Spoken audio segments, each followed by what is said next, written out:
Hello everyone, this is Rambabu. Welcome to success journey TV channel. ఏపీలో mega డిఎస్సికి సంబంధించినటువంటి యాస్పిరెంట్స్కి, అదేవిధంగా తెలంగాణలో టెట్ రాసేటటువంటి యాస్పిరెంట్స్ అందరికి కూడా బాగా ఉపయోగపడేటటువంటి 8th క్లాస్ బయాలజికల్ సైన్స్ సంబంధించినటువంటి దాంట్లో పొల్యూషన్ చాప్టర్ ఉందండి. దీనికి 10వ చాప్టర్ పేల్చలేము తాగలేము, not for drinking not for breathing. ఈ పొల్యూషన్ చాప్టర్ ఏపీలో కూడా దీనికి సంబంధించినటువంటి టాపిక్ ఉందండి. సో కాబట్టి ఇది పొల్యూషన్కి సంబంధించినటువంటి దాంట్లో ఈ ఏపీకి కూడా ఇది బాగా ఉపయోగపడే అవకాశం ఉంటుంది. సో కాబట్టి దీంట్లో ఉన్నటువంటి ముఖ్యమైనటువంటి అంశాలు మాత్రం ఇక్కడ మనం డిస్కస్ చేయడం జరుగుతుంది. ఇది మొత్తం కూడా సోది ఉంటుంది ఎక్కువగా. సో కాబట్టి దీంట్లో మనం ఇంపార్టెంట్ అంశాలు మాత్రం మనం చదువుకున్నట్లయితే మనం ఈజీగా ఆన్సర్ చేయగలుగుతాము. చూడండి, మరి ఇక్కడ చూడండి, బండికి మనం ఖచ్చితంగా పొల్యూషన్ సర్టిఫికేట్ అనేది తీసుకోవాల్సినటువంటి అవసరం ఉంటుంది. మనకి ఇక్కడ కనిపించేటటువంటిది పొల్యూషన్ సర్టిఫికేట్. మరి పొల్యూషన్ సర్టిఫికేట్ అనేటటువంటిది ట్రాన్స్పోర్ట్ డిపార్ట్మెంట్ వాళ్ళు దీన్ని జారీ చేయడం జరుగుతుంది. దీని మీద బండికి సంబంధించినటువంటి డీటెయిల్స్ ఉంటాయి, ఏ బండి ఏంటి అనేది, తర్వాత ఆ బండి నుంచి వచ్చేటటువంటి వెహికల్ నుంచి వచ్చేటటువంటి పొగలో ఉన్నటువంటి పొల్యూటెంట్స్ ఏ విధంగా ఉన్నాయి అనేటటువంటి డీటెయిల్స్ ఉంటాయి. తర్వాత ఆ సర్టిఫికేట్ ఇష్యూ చేసినటువంటి డేట్ ఉంటుంది, దాంతోపాటు దాని యొక్క వ్యాలిడిటీ కూడా ఉంటుంది. అంటే దీని యొక్క వ్యాలిడిటీ 6 మంత్స్ ఉంటుందండి. దీని యొక్క వ్యాలిడిటీ తీసుకున్నట్లయితే మనకి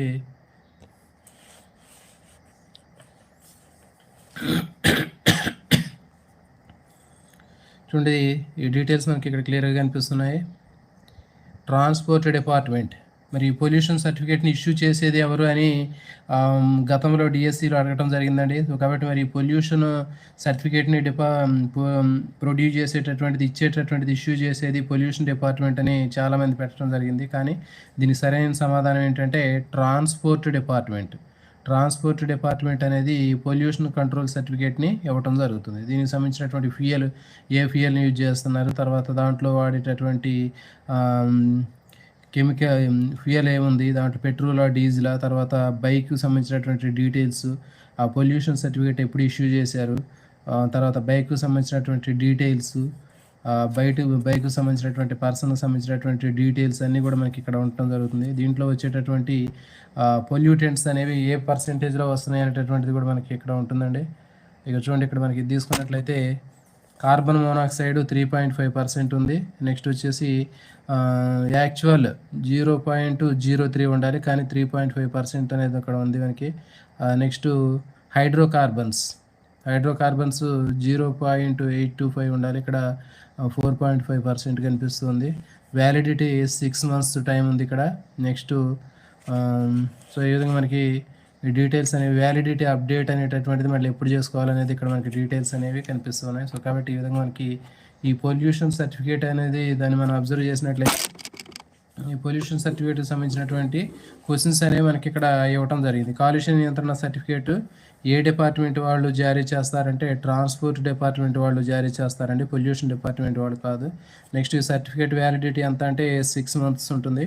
మరి ఏ రకమైనటువంటి వాహనానికి సర్టిఫికేట్ జారీ చేస్తారు అంటే మనకి ఫ్యూయల్తో నడిచేటటువంటి ఏ వెహికల్ అయినా సరే, దీన్ని పెట్రోల్ డీజిల్తో పనిచేసే నడిచేటటువంటి ఏ వెహికల్స్నైనా దీనికి సర్టిఫికేట్ని ఇష్యూ చేయడం జరుగుతుంది. ఉద్గార పరీక్ష అంటే ఏంటి అంటే మనకి ఆ వెహికల్ నుంచి వచ్చేటటువంటి పొగలో ఉన్నటువంటి ఆ కాలుష్య కారకాలు ఏవైతే ఉన్నాయో వాటి యొక్క రేంజ్ అనేది పరిశీలించడం జరుగుతుంది. ఆ రేంజ్ పరిశీలించినప్పుడు దాంట్లో ఉండవలసినటువంటి స్థాయి కంటే ఎక్కువ మోతాదులో కాలుష్యిత పదార్థాలు ఉన్నట్లయితే దాన్ని టెస్ట్ చేయడం జరుగుతుంది. దానికోసం చేసేదే ఈ ఉద్గార పరీక్ష అంటారండి. మరి దీంట్లో ఏ వాయువులు ఉంటాయంటే కార్బన్ మోనాక్సైడ్, హైడ్రోకార్బన్స్ ఎక్కువగా ఉంటాయి. దీంట్లో కార్బన్ మోనాక్సైడ్, హైడ్రోకార్బన్స్ అనేవి ఎక్కువగా ఉంటాయి. ఇక తీసుకున్నట్లయితే కార్బన్ మోనాక్సైడ్, హైడ్రోకార్బన్లు అనుమతించబడినటువంటి పరిమితి కంటే రీడింగ్ ఎక్కువగా ఉన్నట్లు ఏం జరుగుతుందంటే అది గాలిని కాలుష్యం చేయడం జరుగుతుంది. సో కాబట్టి మరి వీటి యొక్క స్థాయి తగ్గించాలి అంటే బండిని ఎప్పటికప్పుడు కండిషన్లో ఉంచుకోవటం, బండిని రిపేర్ చేయడం, సర్వీసింగ్ చేయించుకోవటం ఇట్లాంటివి చేసుకోవాలి. వ్యాలిడిటీ అయిపోయినటువంటి వెహికల్స్ని మార్చడం, ఇట్లాంటి విషయాలు చేసుకోవాలి. తర్వాత వాహనాలకు సంబంధించి ఇక్కడ కొన్ని యాక్ట్లు ఇవ్వడం జరిగిందంటే మోటారు వాహనాల చట్టము 1988, తర్వాత కేంద్ర మోటారు వాహనాల నియమము 1989. చూడండి, ఈ రెండు కూడా ఇంపార్టెంట్ అండి. మోటారు వాహనాల చట్టం ఎప్పుడు అని అడిగినప్పుడు 1988. తర్వాత కేంద్ర మోటారు వాహనాల నియమము ఇది 1989. మరి 2 కన్‌ఫ్యూజ్ కాకుండా ఎట్లా గుర్తుపెట్టుకోవాలంటే చూడండి, ఇక్కడ మనం మోటారు వాహనాల చట్టం అన్నప్పుడు టా అవుతుంది. ఏంటి 2 ఒకే రకమైన అక్షరాలు కనపడుతున్నాయి ఈడ. సో, కాబట్టి ఇక్కడ కూడా 88 అనేది గుర్తుపెట్టుకోండి. 88లో కూడా 2 ఒకే రకమైనటువంటి లెటర్స్ కనపడుతున్నాయి కాబట్టి 88 అనేది ఇక్కడ టాటా అని గుర్తుపెట్టుకోండి. నెక్స్టు కేంద్ర మోటారు వాహనాల నియమం అనేది ఎప్పుడు అంటే 1989. నియమంలో లాస్ట్‌లో నా ఉంది. నా అంటే 9. సో, ఆ విధంగా ఈజీగా గుర్తుపెట్టుకుంటే మీకు ఉపయోగపడే అవకాశం ఉంటుందండి. నెక్స్టు కొత్తగా కొన్నటువంటి వెహికల్ తప్ప ప్రతి ఒక్క వెహికల్ కూడా ప్రతి 6 నెలలకు ఒకసారి తప్పనిసరిగా ఈ కాలుష్య నియంత్రణ certificate, pollution under control certificate అనేది తీసుకోవాలి. సంవత్సరానికి ఎన్నిసార్లు తీసుకోవాలి అంటే, లేకపోతే ఎంతకాలం వరకు పొల్యూషన్ సర్టిఫికేట్ పనిచేస్తుంది అంటే 6 మంత్స్ వ్యాలిడిటీ అనేది ఉంటుందండి. ఇది ఇంపార్టెంట్ అండి. గతంలో కూడా దీని మీద బిట్లు రావడం జరిగింది. నెక్స్టు ఇది మొత్తం కూడా మనకి తెలిసినటువంటి ఇన్ఫర్మేషనే. మనకి ఎక్కువ బిట్లు రావడానికి అవకాశం ఉన్నటువంటి అంశాల గురించి ఇక్కడ మనం డిస్కస్ చేద్దామండి. చూడండి, మరి కాలుష్యం అంటే ఏంటి అంటే వాతావరణంలో కలుషితాన్ని కలిగించేటటువంటి పదార్థాలు గాలిలో చేరడాన్ని కాలుష్యం అని చెప్తారు. ఎందుకు పదార్థాలు వాతావరణంలో కలవడాన్ని పొల్యూషన్ అని చెప్పడం జరుగుతుంది. అంటే గాలి వాతావరణాన్ని దెబ్బతీసేటటువంటి పదార్థాలు ఏవైనా సరే మరి గాలిలో వాతావరణంలో కలిస్తే వాటిని కాలుష్యం అంటారు.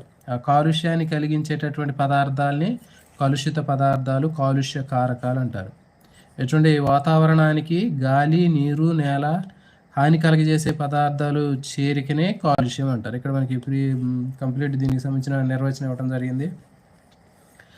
కాలుష్యం అంటే ఏంటి అంటే గాలి, నీరు, నేల వీటిని కలుషితం చేసే పదార్థాలు గాలిలో కలిసినట్లయితే అది కాలుష్యం అయినట్లుగా మనం పరిగణించవచ్చు. మరి ఇక్కడ నెక్స్ట్ గాలి కాలుష్యానికి గాలిలో ఉన్నటువంటి ముఖ్యమైనటువంటి అంశాలు తెలుసుకుందాం. అంటే గాలి కాలుష్యం గురించి నేర్చుకునే ముందు గాలిలో ఉండే ప్రధానమైనటువంటి 4 ముఖ్యమైనటువంటి మూలకాలు లేదా వాయువులు అనేవి ఇక్కడ ఇవ్వడం జరిగిందండి. సో, ఇవి చాలా చాలా important. Nitrogen, oxygen, organ, carbon dioxide. So, ఇవి చాలా ముఖ్యమైనటువంటివి. వీటిని మౌలిక మూలకాలు లేదా బేసిక్ ఎలిమెంట్స్ అని చెప్తారు. గాలిలో ఉండేటటువంటి మౌలిక మూలకాలు లేదా బేసిక్ ఎలిమెంట్స్ ఏంటి అంటే nitrogen, oxygen, organ, carbon dioxide. వీటిని మౌలిక మూలకాలు, బేసిక్ ఎలిమెంట్స్ అంటారు. ఏపీలో కూడా ఈ కాలుష్యానికి సంబంధించినటువంటి టాపిక్ కూడా ఉందండి. సో, వాటికి సంబంధించినటువంటి బిట్లు కూడా ఖచ్చితంగా దీని నుంచి రావడానికి అవకాశం ఉంటుంది. ఇంకా ఏపీలో కొంచెం చిన్న మార్పులు ఉన్నటువంటి అంశాలు కూడా ఉన్నాయి. ఆ బుక్ని కూడా 1-2 రోజుల్లో తెప్పించే ప్రయత్నం చేయడం జరుగుతుంది. అది వచ్చిన తర్వాత ఆ బుక్ని కూడా ముఖ్యమైనటువంటి అంశాలను కూడా మీకు ఎక్స్ప్లెయిన్ చేసే ప్రయత్నం చేస్తాను. కాబట్టి సిలబస్ అనేది దాదాపు ఏపీకి, తెలంగాణకి 2 ఒకే రకంగా ఉన్నప్పుడు కొంచెం కొన్ని అంశాలు అనేవి తేడాగా ఉన్నాయి. అయినప్పటికీ కూడా రిలేటెడ్గా ఉన్నటువంటి అంశాలు నేర్చుకున్నట్లయితే ఖచ్చితంగా మీకు ఆన్సర్ చేయడానికి అవకాశం ఉంటుంది. 10th క్లాస్ స్టాండర్డ్లో ఉన్నటువంటి బిట్లు కూడా రావడానికి అవకాశం ఉంటుంది. కాబట్టి మరి 8th క్లాస్ పరిధిలో ఉన్నటువంటి అంశాలు, కొంచెం దగ్గరగా ఉన్నటువంటి అంశాలు కూడా నేర్చుకున్నట్లయితే ఉపయోగకరంగా ఉంటుంది. Next nitrogen. గాలిలో ఉండేటటువంటి మూలకాలు మనం తీసుకున్నట్లయితే నైట్రోజన్ అనేది 78% ఉంటుంది. చాలా చాలా ఇంపార్టెంట్ అండి. ఇక్కడ ఇచ్చేటటువంటి గాలిలో ఉన్నటువంటి మూలకాలు మన పర్సెంటేజ్ తీసుకున్నట్లయితే ఖచ్చితంగా ఏదో ఒకటి అడగడానికి అవకాశం ఉంటుంది. నైట్రోజన్ 78% ఉంటుంది. నెక్స్ట్ ఆక్సిజన్ 20.947 అంటే రౌండ్ ఫిగర్, దీన్ని 21%కి మనం తీసుకోవచ్చు. 21% గుర్తుపెట్టుకోండి. Next organ 0.9%. Next carbon dioxide 0.03, కొన్నింటిలో 0.04 అని ఉంటుందండి 9th క్లాస్ బుక్కులలో. సో, కాబట్టి మరి 0.03 అయినా 0.4 అయినా దాదాపు మనకు ఉన్నటువంటి ఆప్షన్స్ 2 ఇవే ఇవ్వడు. 0.03 ఇస్తే 0.03 పెట్టుకోవాలి, 0.04 ఇస్తే 0.04 పెట్టుకోవాలి. 2 కూడా వేరు ఆప్షన్స్లో ఇవ్వడు. నెక్స్ట్ ఇతర అంశాలు 0.1. నీటి ఆవిరి 1% ఉంటుంది. సో, కాబట్టి ఇవి గుర్తు. కార్బన్ డైఆక్సైడ్ ఇంపార్టెంట్ అండి. Carbon dioxide 0.03 to 0.04, oxygen 21%, nitrogen 78%. So, ఇవి దీనికి సంబంధించినటువంటి అంశాలు. మరి గాలిలో ఉన్నటువంటి 0.03 పరిమాణంలో ఉండేటటువంటి కార్బన్ డైఆక్సైడ్ మొక్కలకి కిరణజన్య సంయోక్రియకు ఉపయోగపడుతుందని మనకి తెలుసు. మరి కాలుష్య కారకాలు అంటే ఏంటో ఇక్కడ చూడండి. గాలిలోని అంశాలు లేదా వాతావరణ సమతుల్యతలో మార్పును సంభవిస్తే దాన్ని గాలి కాలుష్యం అని చెప్తారు. అంటే గాలిలో ఉన్నటువంటి ఇప్పుడు చెప్పాం మనం నైట్రోజను, ఆక్సిజను వాటి యొక్క పర్సెంటేజ్ ఎంత ఉండాలి అనేటటువంటిది మనకి ఇవ్వటం జరిగింది. మరి దాని యొక్క సమతుల్యతలో మార్పు సంభవిస్తే దాన్ని గాలి కాలుష్యం అంటారు. అంటే ఫర్ ఎగ్జాంపుల్ మనకి గాలిలో 0.03% ఉండాల్సినటువంటి కార్బన్ డయాక్సైడ్ ఒక 4% పెరిగిందనుకోండి. అప్పుడు మరి అది గాలి కాలుష్యం అయినట్లే. వాతావరణంలో మార్పులు రావడానికి కారణమైన పదార్థాలని గాలి కాలుష్య కారకాలు అంటారు. అంటే గాలి కాలుష్యం వేటి వలన జరుగుతుందో వాటిని కాలుష్య కారకాలు అని చెప్పి చెప్పడం జరుగుతుంది. గాలి కాలుష్య కారకాలు అని చెప్తారు. మరి చూడండి, మరి గాలి కాలుష్యం అవడానికి 2 ప్రధానమైనటువంటి కారణాలు ఉంటాయండి. అవేంటి అంటే సహజ పద్ధతిలో సహజమైనటువంటి పరిస్థితుల వలన మనకి గాలి కాలుష్యం జరుగుతుంది. తర్వాత మానవ ప్రమేయం వలన కూడా జరుగుతుంది. మన ప్రమేయం లేకుండా సహజ సిద్ధంగా కూడా గాలి కాలుష్యం జరుగుతుంది. అది చాలా తక్కువగా ఉంటుంది. కానీ మానవ ప్రమేయం వల్ల జరిగేటటువంటి గాలి కాలుష్యం అనేది చాలా ఎక్కువ స్థాయిలో ఉంటుంది. మరి సహజ సిద్ధంగా జరిగేటటువంటి గాలి కాలుష్యం తీసుకున్నట్లయితే దీంట్లో మనకి అగ్నిపర్వతాలు బద్దలవటం, తర్వాత అడవులు దహనం చెందటం, ఇసుక తుఫాన్లు ఇలాంటి ప్రకృతి వైపరీత్యాల వల్ల మనకి గాలి కాలుష్యం అనేది జరుగుతూ ఉంటుంది. ఇది సహజ సిద్ధమైంది. ఇది తక్కువగా ఉంటుంది. చూడండి, ఇక్కడ మనకి అగ్నిపర్వతాలు బద్దలవడం, అడవులు దహనం చెందటం, ఇసుక తుఫానులు, సునామీలు, సో ఇవన్నీ కూడా మనకి సహజ సిద్ధమైనటువంటి రీతిలో మన ప్రమేయం లేకుండానే గాలిని కాలుష్యం చేస్తూ ఉంటాయి. అయినప్పటికీ కూడా మానవుడి యొక్క అనుచిత చర్య వలన మాత్రమే ఎక్కువ మొత్తంలో గాలి అనేది కలుషితం అవుతుంది.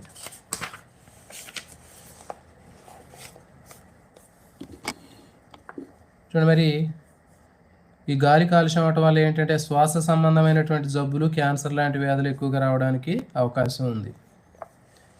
నెక్స్ట్ ఇక్కడ ఒక ఎక్స్పెరిమెంట్ ఇచ్చాడండి. మరి గాలి కాలుష్యం ఎక్కడ ఎక్కువగా ఉంటుందని తెలుసుకోవడానికి ఒక ఆయిల్ పేపర్, ఒక కాగితం తీసుకుని దానికి ఆయిల్ రాసి 3 ప్లేసులలో కడతాం. ఒక అర్ధగంట తర్వాత చూస్తే దేని మీద ఎక్కువ డస్ట్ ఉంటే అది అక్కడ ఎక్కువ పొల్యూషన్ జరుగుతున్నట్లుగా మనం చెప్పవచ్చు. ఒకటి ఇంటి దగ్గర, ఒకటి తర్వాత రోడ్డు దగ్గర, ఎక్కువ ట్రాఫిక్ ఉన్న దగ్గర వీటిని హ్యాంగ్ చేస్తారండి. సో ఇది దీంట్లో ఏమి ఇన్ఫర్మేషన్ అనేది ఏమీ లేదు.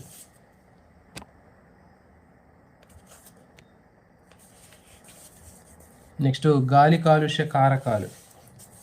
చూడండి, మరి గాలిని కాలుష్యం చేసేటటువంటి కారకాలు అనేవి 2 రకాలుగా ఉంటాయి. ప్రాథమిక కాలుష్య కారకాలు, ద్వితీయ కాలుష్య కారకాలు. ఇది ఇంపార్టెంట్ అండి.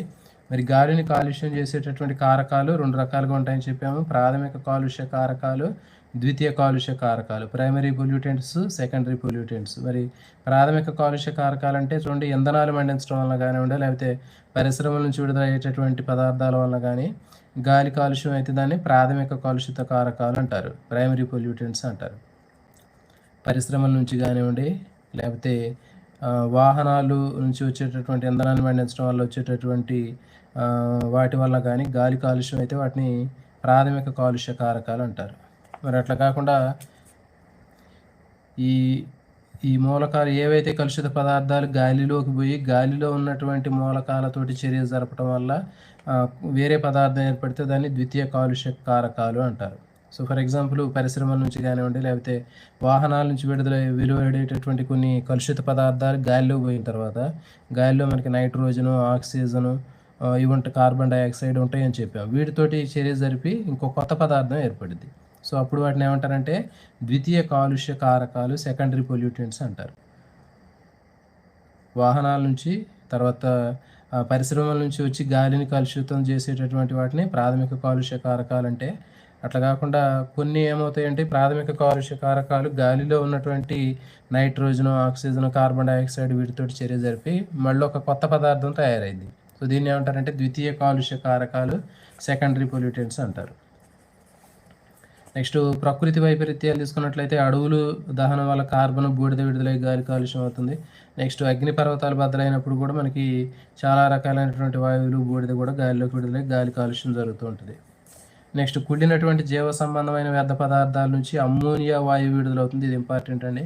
కుళ్ళినటువంటి జీవ సంబంధమైనటువంటి వ్యర్థ పదార్థాల నుంచి వెలువడేటటువంటి వాయువు ఏది అంటే అమ్మోనియా.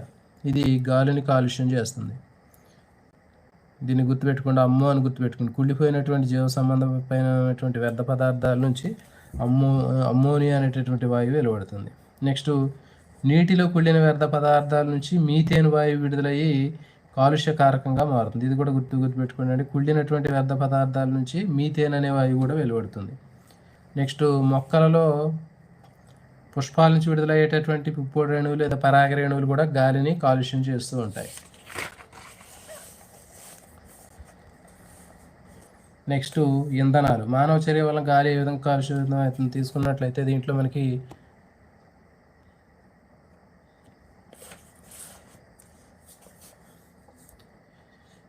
చూడండి, ఇంధనాలు మండించడం వల్ల వాహనాల నుంచి విడుదలయ్యేటటువంటి ఆ పొగలో ఎక్కువగా కార్బన్ మోనాక్సైడ్, సల్ఫర్ డైఆక్సైడ్, పొగ, మసి, బూడిద అనేవి ఉంటాయి. ఇంపార్టెంట్ అండి.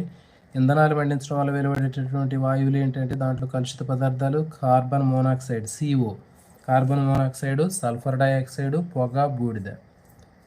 నెక్స్ట్ వాహనాల నుంచి వెలువడేటటువంటి పొగలో కూడా మనకి sulphur dioxide, nitrogen dioxide, carbon monoxide, అసంపూర్తిగా మండినటువంటి హైడ్రోకార్బన్లు, లెడ్, సీసం ఉంటాయి.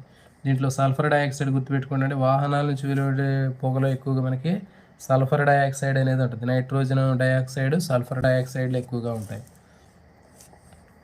నెక్స్ట్ ఇక పరిశ్రమల నుంచి విడుదలయ్యేటటువంటి పదార్థాలు అనేవి మనకి కామన్గా నైట్రస్ ఆక్సైడ్, క్లోరిన్, బూడిద, ఆస్బెస్టాస్ ఇవన్నీ ఉంటాయి. నెక్స్ట్ అణు విద్యుత్ కేంద్రాలు తీసుకున్నట్లయితే అణు విద్యుత్ కేంద్రాల్లో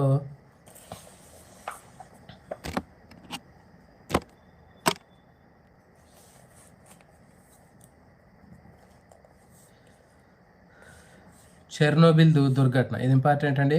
మరి ప్రపంచంలో జరిగినటువంటి అణుశక్తి దుర్ఘటన అనేది 1986లో సోవియట్ యూనియన్లో చెర్నోబిల్ న్యూక్లియర్ పవర్ ప్లాంట్లో జరిగింది. ఇది ఇంపార్టెంట్ అండి. ఎప్పుడు జరిగింది అని అడగటం జరుగుతుంది.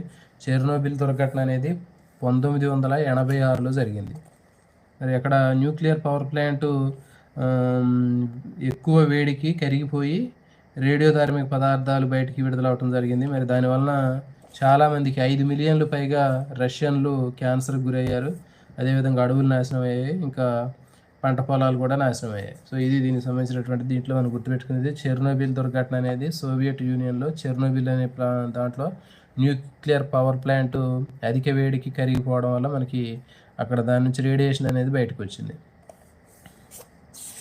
నెక్స్ట్ ఇక్కడ ఏదో ఇచ్చాడండి, ఇది అవసరం లేదు, దీంట్లో ఏం ఇన్ఫర్మేషన్ లేదు.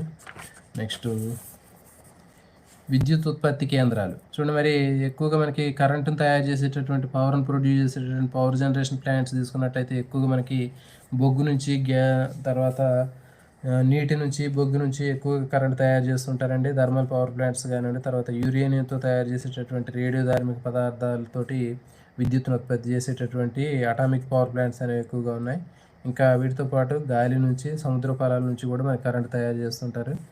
మరి థర్మల్ విద్యుత్ కేంద్రాల నుంచి వెలువడేటటువంటి బూడిదలో వెలువడినటువంటి దాంట్లో బూడిద, ధూళి, సల్ఫర్ డైఆక్సైడ్ ఉంటాయి. ఇది ఇంపార్టెంట్ అండి. థర్మల్ పవర్ ప్లాంట్స్ నుంచి విడుదలయ్యేటటువంటి కలుషిత పదార్థాల్లో సల్ఫర్ డైఆక్సైడ్ ఎక్కువగా ఉంటుంది.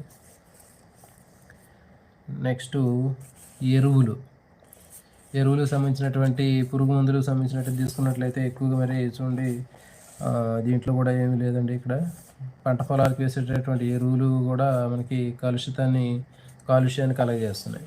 నెక్స్ట్ అడవులు నరికివేత చూడండి. సాధారణంగా భూమి మీద ఇప్పుడు ఉన్నటువంటిది 19% మేర అడవులు మాత్రమే ఉన్నాయండి. ఇది ప్రజెంట్ వీటి కూడా ఇంపార్టెంట్. భూమి మీద ఉన్నటువంటి అడవుల శాతం ఎంత అంటే 19%. ఉండాల్సింది ఎంత అంటే 31% వరకు కూడా అడవులు అనేవి ఉండాలి, కానీ 19% మాత్రమే ఉన్నాయి. మరి చెట్లు వాతావరణంలో ఉన్నటువంటి కార్బన్ డైఆక్సైడ్ని తీసుకుని కిరణజన్య సమీకరణ జరుగుతాయని మనందరికీ కూడా తెలుసు. మరి ఈ చెట్లు నరకడం వల్ల ఏమవుతుందంటే గాలిలో ఉన్నటువంటి కార్బన్ డైఆక్సైడ్ తీసుకోకపోవడం వల్ల మరి ఆ కార్బన్ డైఆక్సైడ్ పర్సెంటేజ్ పెరిగిపోయి గ్లోబల్ వార్మింగ్ అనేది జరుగుతుంది. అంటే భూమి అనేది వేడెక్కడం జరుగుతుంది. సో ఇది గ్లోబల్ వార్మింగ్ గుర్తుపెట్టుకుని, కార్బన్ డైఆక్సైడ్ అనేది గ్లోబల్ వార్మింగ్ కారణమవుతుంది. Next ఫ్లోరో carbons. సో ఇది కూడా చాలా ఇంపార్టెంట్ అండి. రిఫ్రిజిరేటర్లు, ఏసీలు, విమానాలు, జెట్లు వీటి నుంచి వెలువడేటటువంటి వ్యర్థ రసాయనాల్లో ఏరోసాల్స్లో ఎక్కువ ఫ్లోరో కార్బన్స్ అనేవి ఉంటాయండి. CFC అంటారు వీటిని. ఈ ఫ్లోరో కార్బన్స్ అనేవి గాలిలోకి విడుదలయ్యి పైన ఉన్నటువంటి స్ట్రాటోస్ఫియర్లో పోయి అక్కడ ఉన్నటువంటి ఓజోన్ పొరని దెబ్బతీయటం జరుగుతుంది. సో ఇది గుర్తుపెట్టుకోండి. ఓజోన్ పొర ఎక్కడ ఉంటుందంటే స్ట్రాటోస్ఫియర్లో ఉంటుంది ఓజోన్ పొర. ఆ ఓజోన్ పొర స్ట్రాటోస్ఫియర్లో ఉన్నటువంటి ఓజోన్ పొరని ఇది ఫ్లోరో కార్బన్స్ అనేవి డ్యామేజ్ చేయడం జరుగుతుంది. ఏసీలు, రిఫ్రిజిరేటర్లు, తర్వాత రాకెట్లు, వీటి నుంచి మనకి ఎక్కువగా క్లోరోఫ్లోరో కార్బన్స్ వస్తాయి. ఇవి గాలిలోకి పోయి మనం ఉండేటటువంటి అంటే మన పైన ఉండేటటువంటిది ట్రోపోస్ఫియర్, ఆక్సిజన్ ఉంటుంది. దాని తర్వాత ఉండేది స్ట్రాటోస్ఫియర్. దీంట్లో ఓజోన్ ఉంటుంది. ఆ ఓజోన్కి డ్యామేజ్ చేస్తుంది. క్లోరోఫ్లోరో కార్బన్స్ స్ట్రాటోస్ఫియర్లో పోయిన తర్వాత అక్కడ ఈ ఓజోన్ని డ్యామేజ్ చేయడం వల్ల అక్కడ దాని యొక్క థిక్నెస్ అనేది తగ్గిపోతుంది. సో మరి ఆ విధంగా థిక్నెస్ తగ్గిపోవడం వల్ల సూర్యుడి నుంచి వచ్చేటటువంటి అతి ప్రమాదకరమైనటువంటి అల్ట్రావైలెట్ రేసు భూమి మీదకి రావడం జరుగుతుంది. మరి భూమి మీద పడినప్పుడు ఎక్కడైతే మనుషుల మీద ఆ ప్రాంతంలో ఉన్నటువంటి జంతువుల మీద పడితే స్కిన్ క్యాన్సర్ వచ్చే అవకాశం ఉంటుంది. అదేవిధంగా మొక్కల మీద పడినప్పుడు కిరణజన్య సంయోక్రియ సామర్థ్యం తగ్గిపోయే అవకాశం ఉంటుంది. పంట దిగుబడి తగ్గే అవకాశం ఉంటుంది. సో ఇది దీనికి సంబంధించింది, గుర్తుపెట్టుకోండి. క్లోరోఫ్లోరో కార్బన్స్ అనేవి ఓజోన్ పొరను దెబ్బతీసేటటువంటివి. మరి క్లోరోఫ్లోరో కార్బన్స్ గాలిలోకి ఓజోన్ పొరను దెబ్బతీస్తే ఏమవుతుందంటే అతి నీలోది కిరణాలు భూమి మీదకి వచ్చి మనకి క్యాన్సర్ సంబంధమైన వ్యాధులు కలిగించే అవకాశం ఉంటుంది. నెక్స్ట్ ఇక్కడ గనుల తవ్వకానికి సంబంధించినటువంటి ఇన్ఫర్మేషన్ ఇచ్చాడండి. దీంట్లో మరి ఏం ఇన్ఫర్మేషన్ లేదు. నెక్స్ట్ ఇక్కడ ఒక టేబుల్ ఇచ్చాడు. ఈ టేబుల్ తీసుకున్నట్లయితే మనకి కాలుష్య కారకాలు ఇచ్చాడు. అంటే ప్రైమరీ పొల్యూటెంట్స్, సెకండరీ పొల్యూటెంట్స్ లాగా ఇక్కడ ఇవ్వటం జరిగింది. మరి ఆ కాలుష్యం ఎక్కడి నుంచి వస్తుంది అనేటటువంటిది ఇవ్వటం జరిగింది. సో దీంట్లో కూడా మనం గుర్తుపెట్టుకునేది ఏంటి అంటే ఇక్కడ SPM సస్పెండెడ్ పార్టిక్యులేట్ మ్యాటర్, ఇది ఎబ్రివేషన్ లాగా గుర్తుపెట్టుకోవచ్చండి. గాలిలో తేలియాడే రేణువులు ఏమంటారంటే సస్పెండెడ్ పార్టిక్యులేట్ మ్యాటర్ అని చెప్పడం జరుగుతుంది. నెక్స్ట్ దీంట్లో మనం ఇక్కడ గుర్తుపెట్టుకునేది ఏంటి అంటే గౌణ కాలుష్య కారకాలు అని చెప్పాను, సెకండరీ పొల్యూటెంట్స్. ఈ సెకండరీ పొల్యూటెంట్స్లో నైట్రోజన్ ఆక్సైడ్, నైట్రోజన్ డైఆక్సైడ్, ఇవి సెకండరీ పొల్యూటెంట్స్ అండి. ఈ క్రింది వాటిలో ద్వితీయ కాలుష్య కారకాలను గుర్తించండి అని అడుగుతాడు. ఇవి ఇంపార్టెంట్. ఇవి 4. పెరాక్సీ ఎసైల్ నైట్రేట్ అంటారు దీన్ని, full form peroxy acyl nitrate. Next HCHO formaldehyde, ఇది కూడా గౌణ లేదా సెకండరీ పొల్యూటెంట్, ద్వితీయ కాలుష్య కారకం. ఓజోన్ కూడా సెకండరీ పొల్యూటెంట్, ఇది కూడా ద్వితీయ కాలుష్య కారకమే. నెక్స్ట్ ఇవి దీంట్లో మనం గుర్తుపెట్టుకోవాల్సినవి 4 గుర్తుపెట్టుకుంటే సరిపోద్దండి. నెక్స్ట్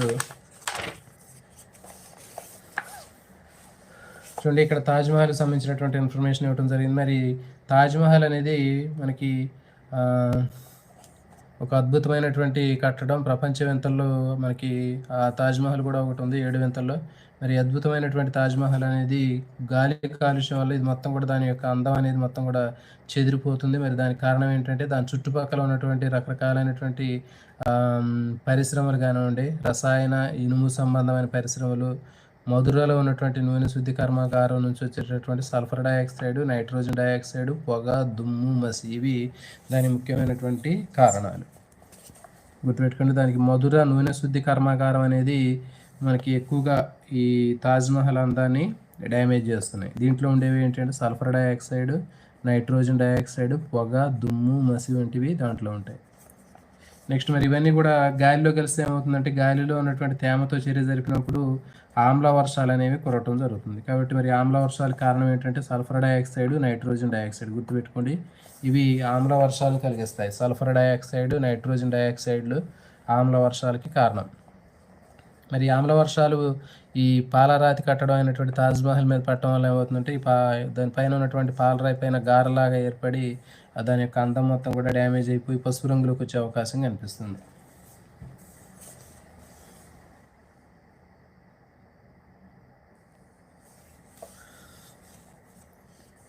నెక్స్ట్ మరి కాలుష్యం తగ్గాలంటే ఏం చేయాలంటే CNG కంప్రెస్డ్ న్యాచురల్ గ్యాస్ అంటారు దీన్ని, తర్వాత LPG లిక్విడ్ పెట్రోలియం గ్యాస్, ఇవి పూర్తి పేర్లు ఇంపార్టెంట్ అండి, అబ్రివేషన్లు అడుగుతాడు. కాలుష్యం తగ్గాలంటే CNG వెహికల్స్ని ఎక్కువగా ఉపయోగించాలి, LPG వెహికల్స్ని ఉపయోగించాలి. Compressed natural gas, liquid petroleum gas, వీటి ఫుల్ ఫామ్. తర్వాత లెడ్ లేనటువంటి పెట్రోల్ని ఉపయోగించాలి. ఎక్కువగా లెడ్ పెట్రోల్ కలపడం వల్ల ఏమవుతుందంటే ఎక్కువ కాలుష్యానికి కారణం అవుతుంది. Next Bhopal tragedy. చూడండి, మరి భోపాల్ ట్రాజడీ అనేది భద్రతా లోపం వలన మనకి జరిగినటువంటి సంఘటన. ఇది ఎప్పుడు జరిగిందంటే 1984 డిసెంబర్ 2న జరిగింది. భోపాల్లో సంభవించింది. ఇది భోపాల్ ట్రాజడీ అంటారు. ఇది ఇంపార్టెంట్ అండి. బాధ్యత రాహిత్యంగా వ్యవహరించడం వల్ల మనకి 1984 డిసెంబర్ 2లో భోపాల్లో గ్యాస్ దుర్ఘటన జరిగి సుమారు 3,000 మంది మరణించారు. 5,000 మంది వరకు ఆ చేతుల్లో అయ్యారు. వేల కొద్ది పశువులు, కుక్కలు, జంతువులన్నీ కూడా ఒక్క రాత్రిలోనే చనిపోవడం జరిగింది. మరి దీనికి కారణం ఏంటంటే ఈ దుర్ఘటనకి కారణం ఏంటంటే యూనియన్ కార్బైడ్ అనేటటువంటి యాజమాన్యం. ఇది ఇంపార్టెంట్. భోపాల్ దుర్ఘటనకి కారణమైనటువంటి సంస్థ ఏది అంటే యూనియన్ కార్బైడ్ యాజమాన్యం. ఇది ఏం చేస్తుందంటే పురుగు మందులకు సంబంధించినటువంటి ఫ్యాక్టరీని తయారు చేస్తూ ఉంటుంది. పురుగు మందులు తయారు చేసేటటువంటి కర్మాగారం నుంచి వెలువడినటువంటి మిక్కి గ్యాస్ ఎంఐసి మిథైల్ ఐసోసైనేట్ అంటారండి. ఇది ఇంపార్టెంట్. ఈ మిథైల్ ఐసోసైనేట్ అనేటటువంటి గ్యాస్ యూనియన్ కార్బైడ్ ఫ్యాక్టరీ నుంచి విడుదలవటం జరిగింది. మరి విడుదలవటం వల్ల ఏమైందంటే చాలామంది చనిపోవటం జరిగింది. సో దీంట్లో మనం గుర్తుపెట్టుకునేది ఏది అంటే భోపాల్ గ్యాస్ ట్రాజడీ ఎప్పుడు జరిగిందంటే 1984 డిసెంబర్ 2. మరి దీంట్లో వెలువడినటువంటి గ్యాస్ ఏది అంటే Mickey gas methyl isocyanate. Next మరి దీనికి బాధ్యత వహించినటువంటి యాజమాన్యం ఎవరు అంటే యూనియన్ కార్బైడ్. ఇవి దీంట్లో మనం గుర్తుపెట్టుకోవాల్సినవి. నెక్స్ట్ మరి గాలి కాలుష్యం వల్ల కలిగేటటువంటి ఇబ్బందులు తీసుకున్నట్లయితే గొంతు నొప్పి, ఛాతీ నొప్పి, ముక్కు దిబ్బడ, ఆస్మా, బ్రాంకైటిస్, ఊపిరితిత్తులు, క్యాన్సర్ వంటి వ్యాధులు ఎక్కువగా కారణమవుతూ ఉంటాయి.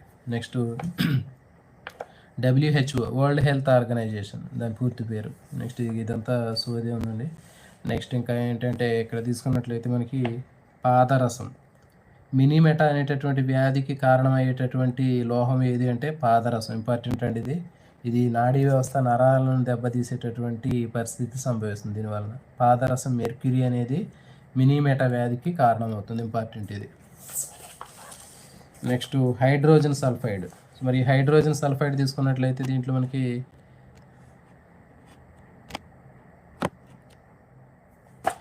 చూడండి హైడ్రోజన్ సల్ఫైడ్ అనేది దీని ప్రభావం వల్ల ఏంటి అంటే వెండి వస్తువుల పైన పూతలాగా ఏర్పడి నల్లగా మారుతాయి. చూడండి మనకి వెండి వస్తువులు తీసుకున్నట్లయితే అది కొంతకాలానికి నల్లగా మారుతూ ఉంటాయి. మరి దానికి కారణం ఏంటంటే అది గాలిలో ఉన్నటువంటి హైడ్రోజన్ సల్ఫైడ్ అనేటువంటి కాలుష్య కారకం వల్ల అది జరుగుతుంది. ఇంకా పెయింటింగ్లు, సీసంతో తయారైనటువంటి పెయింటింగ్లు ఇవన్నీ కూడా బ్లాక్ అయిపోతాయి. తర్వాత హైడ్రోజన్ సల్ఫైడ్ కుళ్ళినటువంటి కోడిగుడ్డు వాసన కలిగి ఉంటుంది. ఇంపార్టెంట్ అండి ఇది. కుళ్ళినటువంటి కోడిగుడ్ల వాసన కలిగినటువంటి వాయువు ఏది అని అడుగుతారు. ఇది హైడ్రోజన్ సల్ఫైడ్. ఎక్కువ మొత్తాలు పీల్చడం వల్ల తలనొప్పి, వికారం అనేది కనిపిస్తూ ఉంటాయి. Next carbon monoxide. ఈ విషపూరితమైనటువంటి వాయువు రక్తంలో కలవటం వల్ల ఏమవుతుందంటే హిమోగ్లోబిన్తో కలిసినప్పుడు కార్బాక్సీ హిమోగ్లోబిన్ ఏర్పడుతుంది. ఇంపార్టెంట్ అని గుర్తుపెట్టుకోండి. కార్బన్ మోనాక్సైడ్ ప్లస్ హిమోగ్లోబిన్ కలిస్తే కార్బాక్సీ హిమోగ్లోబిన్ అనేది ఏర్పడటం జరుగుతుంది. మరి కార్బాక్సీ హిమోగ్లోబిన్ వల్ల ఏంటి అంటే మనకి హిమోగ్లోబిన్ ఆక్సిజన్ తీసుకుపోయేటటువంటి శక్తి అనేది తగ్గిపోతుంది.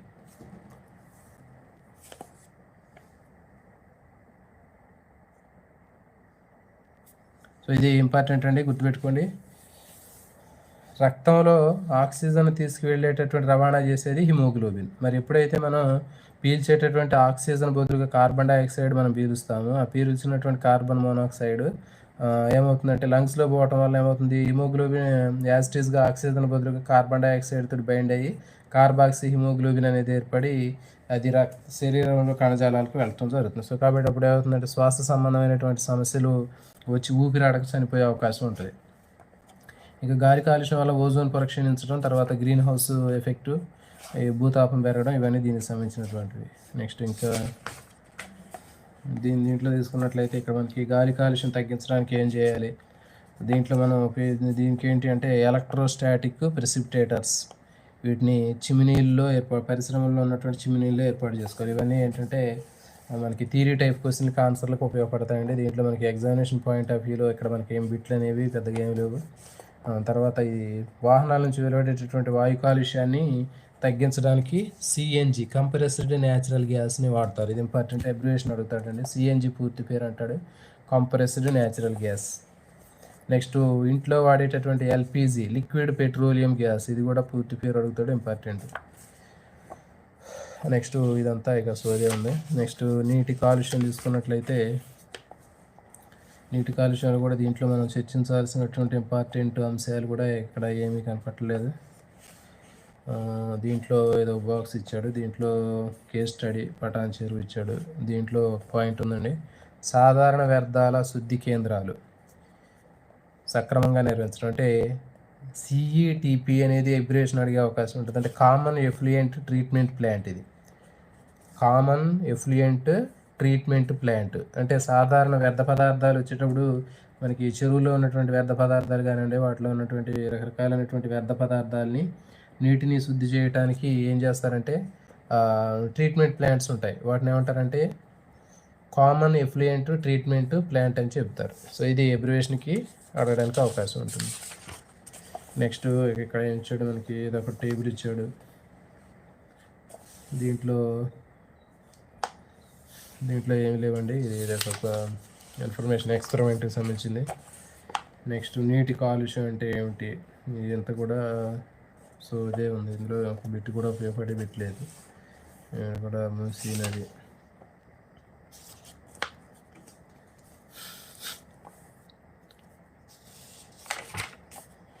నెక్స్ట్ దీంట్లో ఇంకా చూడండి, కాలుష్య పదార్థాలు ఎక్కడి నుంచి వస్తున్నాయి. సో ఇది ఇంపార్టెంట్ అండి. మరి కాలుష్య పదార్థాలు అనేవి ఎక్కడి నుంచి వస్తున్నాయి అనేటటువంటివి రెండు రకాలుగా ఉంటాయి.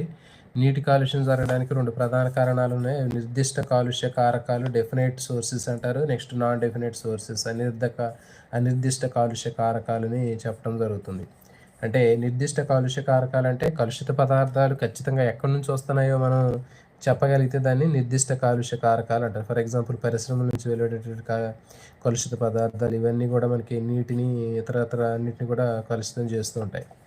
తర్వాత అనిర్దిష్ట కాలుష్య కారకాలు అంటే నాన్ డెఫినెట్ సోర్సెస్, అంటే ఇవి తక్కువ మొత్తంలో వెలువడినప్పటికీ కూడా నీటిని ఎక్కువ మొత్తంలో కాలుష్యం చేస్తుంటాయి. ఇవి ఎక్కడి నుంచి వచ్చాయనేటటువంటి విషయం కూడా మనకి అర్థం కాదు. కాబట్టి తక్కువ స్థాయిలో వెలువడినప్పటికీ కూడా గుర్తించదగినటువంటి స్థాయిలో లేనప్పటికీ కూడా ఎక్కువ కాలుష్యాన్ని కలుగజేస్తూ ఉంటాయి. ఫర్ ఎగ్జాంపుల్ ఫ్యాక్టరీల నుంచి వచ్చేటటువంటి జనరల్గా ఉండే మనకి వ్యవసాయం కోసం ఉపయోగించే ఎరువులు కానివ్వండి, పురుగు మందులు కానివ్వండి, పెస్టిసైడ్స్ ఇవన్నీ కూడా మనకి వర్షపు నీటితో పాటు కొట్టుకొని పోయి చెరువులు, నదుల్లో కలుస్తూ ఉంటాయి. సో కాబట్టి ఇవి ద్వితీయ ఏమంటారంటే అనిర్దిష్ట కాలుష్య కారకాలు అంటారు. గుర్తుపెట్టుకోండి. ఏంటి అంటే ఎరువులు, పంట పొలాల్లో వేసే ఎరువులు కానివ్వండి, లేకపోతే పురుగు మందులు కానివ్వండి, పెస్టిసైడ్స్ కానివ్వండి, ఇవన్నీ కూడా వర్షపు నీటితో పాటు పోయి కొట్టుకొని పోయి నదులు, సరస్సులు, చెరువుల్లో కలిసి అక్కడ కాలుష్యాన్ని కలిగిస్తూ ఉంటాయి. సో వీటిని ఏమంటారంటే అనిర్దిష్ట కాలుష్య కారకాలు అంటారు. గుర్తుపెట్టుకోండి. పరిశ్రమలను చూస్తే వాటిని నిర్దిష్ట కాలుష్యకాలు అంటారు.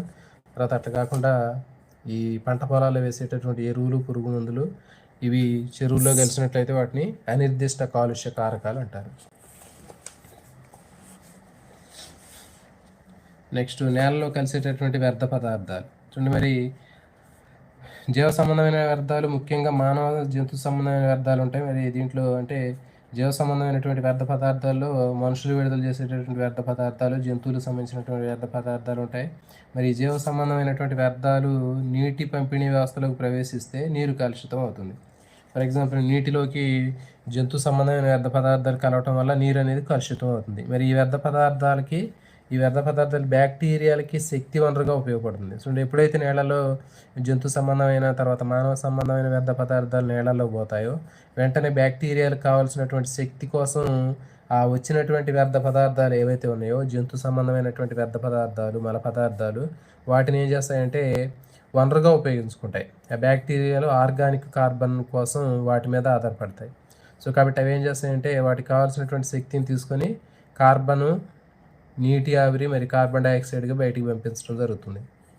అంటే ఆ వచ్చినటువంటి ఆ జంతు సంబంధమైనటువంటి మల పదార్థాల్లో ఉన్నటువంటి ఆ కార్బన్ సంబంధమైన పదార్థాలని ఈ బ్యాక్టీరియా ఏం చేసిందంటే విడగొట్టి దానికి కావాల్సినటువంటి శక్తిని తీసుకొని నీటి ఆవిరి, కార్బన్ డైఆక్సైడ్గా మార్చి గాలిలోకి పంపించింది. సో కాబట్టి దీనివల్ల ఏమవుతుందంటే వాతావరణ కాలుష్యం అనేది ఏర్పడుతుంది. తర్వాత ఆమ్ల వర్షాలు అనేవి ఏర్పడతాయి. సో ఇది గుర్తుపెట్టుకోండి. జైవిక సంబంధమైనటువంటి వ్యర్థ పదార్థాల వలన దీన్ని ఆర్గానిక్ కార్బన్ అంటారు. ఆర్గానిక్ కార్బన్ అన్న జైవిక కార్బన్, జంతు సంబంధమైన కార్బన్ అన్న ఒకటే. సో ఇది వాతావరణ కాలుష్యాన్ని తర్వాత ఆమ్ల వర్షాలకి కారణమవుతుంది. మరి ఆర్గానిక్ కార్బన్ ఏదైతే ఉందో జంతు సంబంధమైన జైవిక కార్బన్ ఆమ్ల వర్షాలు కురిపించడానికి ఎక్కువ కారణమవుతుంది. గుర్తుపెట్టుకోండి. జైవిక కార్బన్ వల్ల ఏమవుతుందంటే ఆమ్ల వర్షాలు కురవడానికి కారణమవుతాయి. నెక్స్ట్ నీటిలో ఉండేటటువంటి వాయు సహిత బ్యాక్టీరియాలు పెరిగేటట్లు చేస్తాయి. ఎప్పుడైతే మరి నీళ్ళలో జంతు సంబంధమైనటువంటి వ్యర్థ పదార్థాల నుంచి అవి ఎక్కువగా తయారవుతాయో ఏం చేస్తుందంటే ఈ బ్యాక్టీరియా నీటిలో ఉన్నటువంటి కరిగి ఉన్నటువంటి ఆక్సిజన్ ఎక్కువ మొత్తంలో వాడుకుంటుంది. అది ఆ నీళ్ళల్లో ఉన్నటువంటి ఆ జంతు సంబంధమైన వ్యర్థ పదార్థాలని దాన్ని డీకంపోజ్ చేయడానికి బ్యాక్టీరియాలకు ఆక్సిజన్ కావాలి. మరి నీళ్ళలో కరిగి ఉన్నటువంటి ఆక్సిజన్ ఉపయోగించుకుంటే ఆటోమేటిక్గా ఆ కరిగి ఉన్న ఆక్సిజన్ పర్సంటేజ్ పూర్తిగా తగ్గిపోతే నీళ్ళలో ఉండే చేపల లాంటి జలచర జంతువులన్నీ కూడా చనిపోవడం జరుగుతుంది. దీనిని యూట్రోఫికేషన్ అని చెప్పడం కూడా జరుగుతుంది. సో ఇది దీనికి సంబంధించినటువంటి ఇన్ఫర్మేషన్. నెక్స్ట్ పోషకాలు చూడండి. మరి పంట పొలాల్లో ఎక్కువగా మనం ఎరువులు, నత్రజని సంబంధమైనటువంటి ఎరువులని చూడండి. మొక్కల్లో పోషకాలకు సంబంధించినటువంటి ఇన్ఫర్మేషన్ తీసుకున్నట్లయితే మొక్కల్లో పోషకాలైనటువంటి ఫాస్ఫేట్లు, నైట్రేట్లు, రసాయన ఎరువులు ఎక్కువగా పంట పొలాల్లో వేయటం ద్వారా ఇవి వర్షం ద్వారా కొట్టుకొని పోయి చివరికి చెరువుల్లోకి వెళ్ళటం జరుగుతుంది. ఇంకా పరిశ్రమల నుంచి వచ్చే వ్యర్థాలు కూడా నీళ్ళల్లోకి వచ్చి నీటి కాలుష్యాన్ని కలిగిస్తూ ఉంటాయి. మరి ఇదేమవుతుందంటే చూడండి, ఆ చెరువుల్లోకి వచ్చినటువంటి నత్రజని సంబంధమైనటువంటి ఎరువులు ఉన్నటువంటి నీరు మొత్తం కూడా చెరువుల్లో రావటం వల్ల ఆ చెరువుల్లో ఆ నీటిలో ఎక్కువ పోషకాలు ఉన్నటువంటి ఉండటం వల్ల శైవలాలు, కలుపు మొక్కలు, బ్యాక్టీరియాలు విపరీతంగా పెరిగిపోతాయి. మరి ఇవన్నీ కూడా విపరీతంగా పెరిగిపోయి నీళ్లు ఆకుపచ్చగా, మురికిగా, వాసన బట్టి తెట్టులాగా తయారవుతూ ఉంటాయి. మరి నీళ్ళల్లో ఉన్నటువంటి శైవలాలు కానివ్వండి, ఇంకా కలుపు మొక్కలు కానీ ఏం చేస్తాయంటే మరి నీళ్ళల్లో కరిగి ఉన్నటువంటి ఆక్సిజన్ ఎక్కువగా ఉపయోగించుకుంటాయి. ఆ కరిగి ఉన్న ఆక్సిజన్ ఉపయోగించుకోవడం వల్ల డిజాల్వ్డ్ ఆక్సిజన్ పర్సంటేజ్ అనేది నీళ్ళల్లో తగ్గిపోతుంది. మరి అప్పుడు చేపల లాంటి జలచర జంతువులన్నీ కూడా చనిపోవటం జరుగుతుంది. సో ఈ విధంగా మరి నీటిలో పోషకాలు బాగా పెరిగి మొక్కలు విపరీతంగా పెరిగినటువంటి ఆక్సిజన్ పరిమాణాన్ని తగ్గించటాన్ని, ఈ విధంగా చూడండి, నీటిలో పోషకాలు బాగా పెరిగినప్పుడు మొక్కలు ఏం చేస్తాయంటే విపరీతంగా పెరిగినటువంటి ఆక్సిజన్ పరిమాణాన్ని తగ్గిస్తాయి. అట్లా చెప్పాం కదా. మరి కలుపు మొక్కలు కానివ్వండి, లేకపోతే ఈ ఆల్గే కానీ నీళ్ళల్లో ఉన్నటువంటి ఆ డిజాల్వ్డ్ ఆక్సిజన్ ఎక్కువ మొత్తంలో తీసుకోవటం వల్ల నీటిలో కరిగి ఉన్న ఆక్సిజన్ తగ్గిపోయింది. దీన్ని యూట్రాఫికేషన్ అంటారు. ఇది చాలా చాలా ఇంపార్టెంట్. నెక్స్ట్ ఉష్ణానికి సంబంధించినటువంటి ఇన్ఫర్మేషన్ ఉందండి. ఇది కూడా ఇందులో కూడా ఏమీ లేదు. చూడండి, మరి ప్రమాదకరమైనటువంటి విషపూరితమైనటువంటి రసాయనాలు తీసుకున్నట్లయితే మానవుడు తయారు చేసి ఉపయోగించినటువంటి పదార్థాలు కానీ సరైనటువంటి పద్ధతిలో శుద్ధి చేసి పారేయకుండా బయటపడేసేటటువంటి వ్యర్థ పదార్థాలు ఏవైతే ఉన్నాయో వాటి వలన ఎక్కువగా మనకి కలుషితం అనేది జరుగుతుంది. ఇట్లా రసాయనాలు, ఆమ్లాలు, క్షారాలు, లోహాలు ఉంటాయి. ఎగ్జాంపుల్ ఆర్సెనిక్, లెడ్, పాదరసము, మరి కాడ్మియం. ఇవి దీంట్లో పెద్దగా ఇంపార్టెంట్ ఇన్ఫర్మేషన్ ఏం లేదండి. దీంట్లో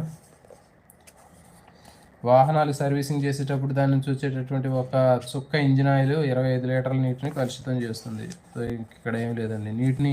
నీటి కాలుష్యాన్ని తగ్గించడానికి తీసుకునేటటువంటి జాగ్రత్తలు ఇదేంటి అంటే మనకి 4 మార్క్స్ 6 మార్క్స్ ఇట్లా లాంగ్ క్వశ్చన్లకి ఇన్ఫర్మేషన్ అనేది ఉపయోగపడుతుంది. మనకి బిట్టులాగా ఉపయోగపడేది ఇందులో ఏం పెద్దగా లేదు. కాలుష్యాన్ని తగ్గించడానికి 4 Rలు రెడ్యూస్, రీయూజ్, రీసైకిల్, రికవర్ అనేటటువంటిది ఇక్కడ ఉపయోగించాలి. రెడ్యూస్ అంటే ఏంటంటే ఉపయోగించేటటువంటి వనరులని ఇష్టం వచ్చినట్టుగా వాడకుండా వాటి వాడకాన్ని తగ్గించాలి. ఫర్ ఎగ్జాంపుల్ నీటి వాడకాన్ని తగ్గించడం, కుళాయిలు బంద్ చేయడం వల్ల, తర్వాత కరెంటుని అనవసరంగా లైట్లు, ఫ్యాన్లు వాడకాన్ని తగ్గించడం, అది రెడ్యూసింగ్ వచ్చింది. రీయూజ్ అంటే ఏంటి, వాడినటువంటి ఒకసారి వాడిన దాన్ని మళ్ళీ బయటపడేయకుండా మళ్ళీ ఉపయోగించడం. సో దాన్ని ఏమంటారంటే రీయూజ్ అంటారు. ప్లాస్టిక్ డబ్బాలు ఉన్నటువంటి ప్లాస్టిక్ డబ్బాలను బయట పారేయకుండా వాటితోటి ఏమైనా అలంకరణ వస్తువులు తయారు చేసుకోవచ్చు. నెక్స్ట్ రీసైకిల్ అంటే పునశ్చక్రియం అంటారు దీన్ని. ఒకసారి వాడి పడేసినటువంటి పేపర్లు కానివ్వండి, ప్లాస్టిక్ కానీ మళ్ళీ రా మెటీరియల్ తయారు చేసి దాని నుంచి మళ్ళీ కొత్తగా ఉన్నటువంటి పేపర్లు, ప్లాస్టిక్ తయారు చేస్తే దాన్ని రీసైకిల్, పునశ్చక్రియం అంటారు. నెక్స్ట్ రికవర్ అంటే తిరిగి స్థాపించడం. ఎక్కడైతే ఫ్యాక్టరీలు, తర్వాత రోడ్లు ఇవన్నీ వెడల్పు చేసేటప్పుడు చెట్లు నరికి వేస్తారో, ఎన్ని చెట్లు నరికేస్తారో మళ్ళీ అదే రకమైనటువంటి ఆ చెట్లను మళ్ళీ వేరే ప్లేస్లో వాళ్ళు మళ్ళీ నాటడం జరుగుతుంది. దాన్ని రికవర్ అంటారు. సో ఇది సంబంధించినటువంటి ఇన్ఫర్మేషన్ అండి. దీంట్లో మ్యాక్సిమం ఈ అంశాలు ఇప్పుడు మనం డిస్కస్ చేసినటువంటి అంశాల నుంచి ఎక్కువగా బిట్లు వస్తే రావడానికి అవకాశం ఉంటుంది. మిగిలినటువంటిది మొత్తం కూడా జనరల్ ఇన్ఫర్మేషన్ అండి. ఇది ఈరోజు దీనికి సంబంధించినటువంటి టాపిక్. లైవ్లో పార్టిసిపేట్ చేసిన వాళ్ళందరికీ కూడా లైవ్ని మర్చిపోకుండా లైక్ చేయండి అండి. అదేవిధంగా ఫ్రెండ్స్కి షేర్ చేయండి. రెగ్యులర్గా మన క్లాసులు మీరు ఫాలో అయినట్లయితే మీకు అన్నిటికి సంబంధించినటువంటి ఇన్ఫర్మేషన్ మీకు ఇవ్వటం జరుగుతుంది. క్లాసెస్ కూడా చెప్పండి సార్. సైకాలజీ, మన దాంట్లో సైకాలజీ సంబంధించినటువంటి మొత్తం క్లాసులు మ్యాక్సిమం చాలా వరకు చెప్పామండి. ఎవరు సుష్మా గారు, మన ఛానల్‌లో అన్నీ చెప్పామండి. మొత్తం ఉన్నాయి. దాంట్లో ప్లే లిస్ట్‌లో ఉంటుంది చూడండి. సైకాలజీ సంబంధించినటువంటి క్లాసులు, తర్వాత ప్రాక్టీస్ బిట్లు గూడా ఉన్నాయి. అందులో గూడా మనం రెగ్యులర్‌గా ఈ రోజు నుంచి మళ్ళీ నిన్నటి నుంచి సైకాలజీకి సంబంధించినటువంటి ప్రాక్టీస్ బిట్లు చాప్టర్ వైస్‌గా చెప్తూ ఉన్నామండి. సో, కాబట్టి అవన్నీ గూడా మీ అందరికి గూడా బాగా యూజ్ అవుతాయి. ప్రాక్టీస్ బిట్లు గూడా ఉన్నాయి. చాలా ప్రాక్టీస్ బిట్లు ఉన్నాయి. ఆన్‌లైన్ క్లాసులు ఉన్నాయి. తర్వాత మీకు లైవ్ క్లాసులు గూడా ఉన్నాయి. సో, ఇవన్నీ గూడా మీ అందరికి గూడా బాగా 100% యూజ్ అవుతాయని ఆశిస్తున్నాను. అందరికి గూడా ఆల్ ది బెస్ట్ అండి.